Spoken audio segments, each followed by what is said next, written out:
ঘুম পাচ্ছে, মনোযোগ দিতে পারতেছি না, আড্ডা দিতেছে এক একটা, এরকম করে করে লাইফটা যখন শেষ হয়ে যাবে, তখন যখন এইচএসসি রেজাল্ট খারাপ হবে, বুয়েটের রেজাল্ট দিবে, মেডিকেলের রেজাল্ট দিবে, ঢাকা ইউনিভার্সিটির রেজাল্ট দিবে, কোথাও চান্স হচ্ছে না, আমার কপালটাই খারাপ, আমার সাথেই শুধু সবসময় এরকম কেন হয়, মানে সবসময় আমার সাথেই কেন, আল্লাহ বারবার আমার সাথেই কেন।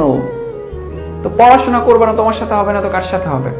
তুমি যদি ওইভাবে পরিশ্রম না করো, তুমি যদি সঠিক সময় সঠিক পরিশ্রমটা না করো, তো কপাল তো তোমারই পুড়বে, তাই না?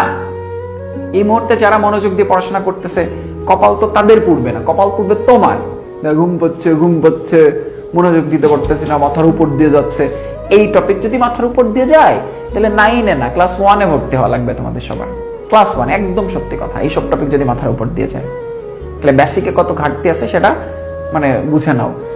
বলতেছি যে এই টপিকের সিকিউ এমসিকিউ সবগুলো আমি ধরে ধরে সলভ করাবো, কেমিস্ট্রি প্রথম পত্র দ্বিতীয় পত্র সবগুলো সিকিউ এমসিকিউ ধরে ধরে পড়াবো।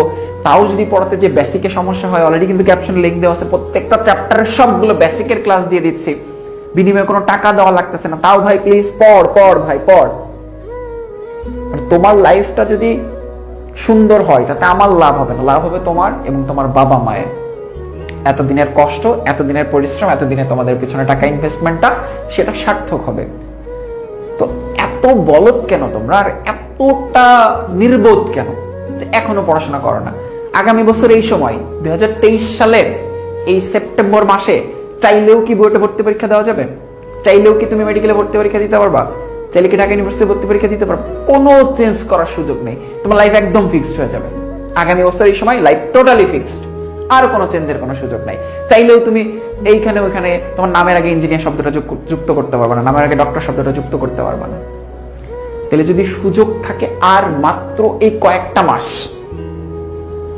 তাহলে কেন এখন আমি পরিশ্রম করতেছি না? খুব কঠিন হবে কিন্তু 39 দিন 49টা চ্যাপ্টার, 12টা সাবজেক্ট রিভিশন দেওয়া অনেক কঠিন। অথচ আমরা এত ডেডিকেটেডলি ক্লাসগুলো নিচ্ছি, সেই ক্লাসগুলোতে তোমরা অংশগ্রহণ করো না। সফলতা তোমাদের জন্য না, সবাই তোমাদের জন্য এত এত দোয়া করতেছে, তুমি পরিশ্রম না করলে সে দোয়া কবুল হয়ে তুমি একদম ডিএমসিতে ফার্স্ট হয়ে যাবা, এত সহজ না। লাইফ আসলে এত সহজ না। সো পরিশ্রম করো। আমরা যে পরিশ্রম করতেছি সেটার অন্তত মানে সেই ডেডিকেশনের মূল্যটা বোঝার চেষ্টা করো। ইনশাল্লাহ রেজাল্ট খারাপ হওয়ার কোনো সুযোগ নেই।